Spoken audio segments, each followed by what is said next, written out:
बुंदेलखंड क्षेत्र में जल संरक्षण की दिशा में एक महत्वपूर्ण पहल के रूप में आयोजित जल कथा का समापन बुधवार को श्रद्धा और संकल्प के साथ संपन्न हुआ। कथा के अंतिम दिन वरुण यज्ञ की पूर्णाहुति अर्पित की गई और पर्यावरण संतुलन की कामना के साथ श्रद्धालुओं के लिए भंडारे का आयोजन किया गया। कार्यक्रम के मुख्य अतिथि उत्तर प्रदेश के कृषि मंत्री सूर्य प्रताप शाही ने जल सहेलियों द्वारा गांव-गांव जाकर फैलाई गई जल जागरूकता की सराहना की। उन्होंने कहा, जल संरक्षण का यह प्रयास प्रेरणादायक है।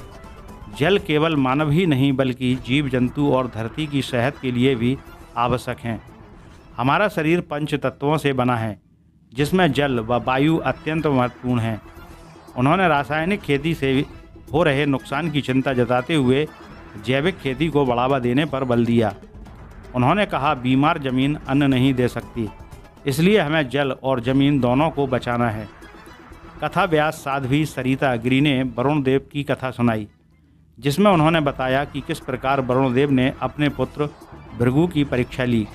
कथा के माध्यम से सोनभद्र के एक गांव का उदाहरण दिया गया, जहां ग्रामीणों ने सामूहिक प्रयासों से अपने गांव को पानीदार बना दिया। परमार्थ संस्था के सचिव संजय सिंह ने जल सहेलियों के नेतृत्व में बुंदेलखंड को पानीदार बनाने के प्रयासों की सराहना की और कहा कि यह कथा केवल एक आयोजन नहीं बल्कि जल संरक्षण की निरंतर यात्रा है। जल सहेली फाउंडेशन के संस्थापक संजय सिंह ने कहा, यह जल कथा अनवरत चलती रहेगी और बुंदेलखंड में जल चेतना को प्रसारित करती रहेगी।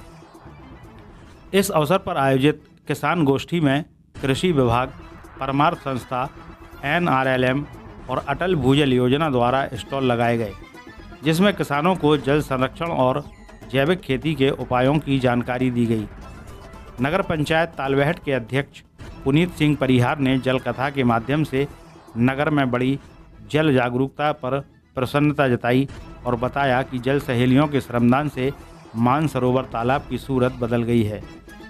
समापन समारोह में विशिष्ट अतिथि के रूप में सांसद अनुराग शर्मा, कमिश्नर विमल दुबे, विधायक रामरतन कुशवाहा, भाजपा जिला अध्यक्ष अनिल वैद्य, समाज सेवी मोहम्मद नईम, निशा कंचन, सचिन पाटिल दिल्ली और बालक योगी लखनऊ उपस्थित रहे। कार्यक्रम में हजारों श्रद्धालुओं ने कथा श्रवण कर पुण्य लाभ प्राप्त किया। नवोदय प्लस टाइम्स के लिए तालबेहट से सह संपादक शाहिद खान की रिपोर्ट। सहेलियों की सम्मेलन और हजारिका महादेव के इस परिसर के निकट तालबेहट के पावन झील के समीप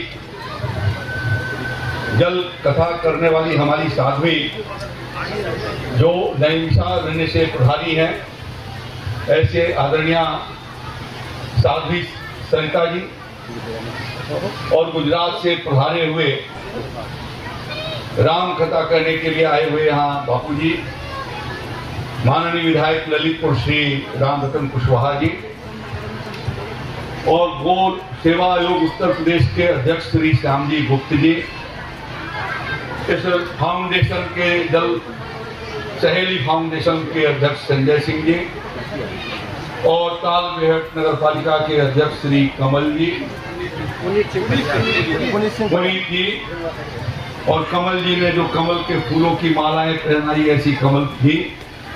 आप सब माताओं, बहनों और मंच पर आसीन व्यासपीठ पर बैठी हुई साधु, किंतु समय के साथ साथ अब हमारी संवेदनशीलताएं अपने पर्यावरण के प्रति कुछ क्षीण होने लगी और क्योंकि हमारी संवेदनशीलता पर्यावरण के प्रति क्षीण हो रही है, उसी के नतीजे के रूप में हम देखते हैं कि हमारा पूरा का पूरा पर्यावरण प्रदूषित हो रहा है।